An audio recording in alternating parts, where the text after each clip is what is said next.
In 2026, the legacy of the Yakovlev Yak-38 Forger continues to fascinate aviation enthusiasts and military historians alike. Welcome back to my channel, where today we dive deep into the story, design, and performance of one of the Soviet Union's most ambitious vertical takeoff and landing jets, the Yak-38 Forger. It was not just an aircraft, but a technological experiment born in the Cold War era, crafted to rival the Western Harrier jump jet, and even today, its design remains a unique chapter in aviation history. The Yak-38 Forger made its first flight in the 1970s, becoming the Soviet Navy's first operational combat aircraft. Its mission was to provide close air support and fleet defense from small aircraft carriers, especially the Kiev-class ships. By 2026, restored and preserved examples can still be seen in museums and military bases, standing as a reminder of Soviet innovation and daring engineering choices. The 2026 variant we're reviewing today is a modern restoration,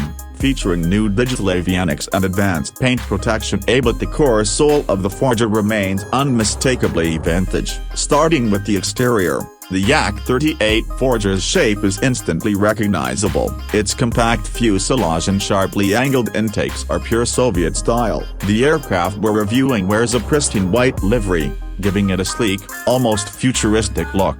While the classic Soviet lines still dominate the silhouette, you notice the forward-mounted lift jets just behind the cockpit and the main vectoring nozzle at the rear. Those were the heart of its full system. It's a design that looks both functional and experimental, something between a fighter jet and a flying test bed. Every panel line, every rivet tells a story of a time when engineers pushed the limits of what was possible with analog technology. As you walk around it, the proportions of the Yak-38 feel balanced yet powerful. The wings are short and broad, optimized for low-speed control during vertical flight. The landing gear sits wide apart, giving it a strong stance on the tarmac. Its twin intakes feed air into two small lift jets in the fuselage, while the main Umachki R27 volts-300 turbojet provides both forward and vertical thrust through swiveling exhaust nozzles. In 2026, this restored variant features upgraded composite materials that reduce weight and enhance corrosion resistance.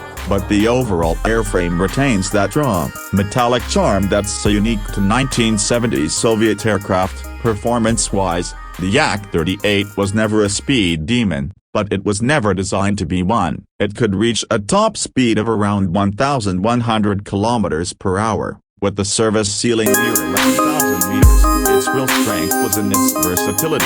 The whole system allowed it to operate from aircraft carriers and forward bases where runways were limited or damaged. In its prime, it could take off vertically, transition into forward flight, and then land back on deck with remarkable precision for its time. Of course, the process required skill, and the lift engines consumed a lot of fuel, limiting range and endurance. But as a concept, it represented a remarkable leap forward. By 2026, aviation experts have managed to retrofit surviving Yak-38s with digital flight stabilizers and modern instrumentation to demonstrate their full capability safely. Watching one hover today feels almost surreal. The noise, the blast, the heat distortion, and the sheer mechanical beauty of it in motion. The aircraft still demands respect. Despite its limitations, it paved the way for later Soviet and Russian projects, influencing even modern-day design concepts and vertical lift aircraft. The interior of the Yak-38 is functional and minimalist.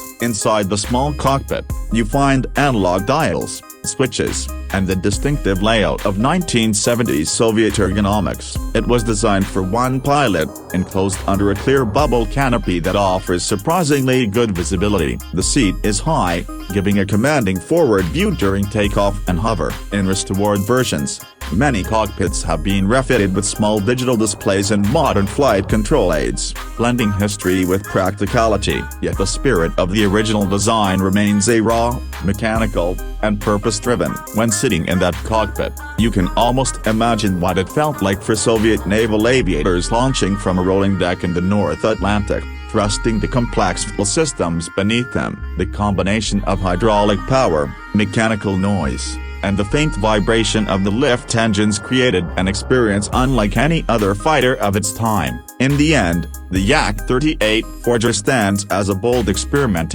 not perfect, but pioneering. It proved that the Soviet Union could build a functional combat jet and operate it from carriers long before modern fly-by-wire systems made such feats safer. Today, in 2026, it remains a tribute to an era of daring aviation design, engineering bravery, and technological ambition. Whether displayed on an airbase or showcased at aviation expos, the Yak-38 continues to capture attention for its unusual beauty and historical significance. If you enjoyed this step look into the 2026 Yak-38 Forger VTOL, make sure to like this video, subscribe to my channel, and turn on notifications for more detailed reviews of legendary military aircraft. There's a lot more aviation history waiting to be explored, and this is just the beginning.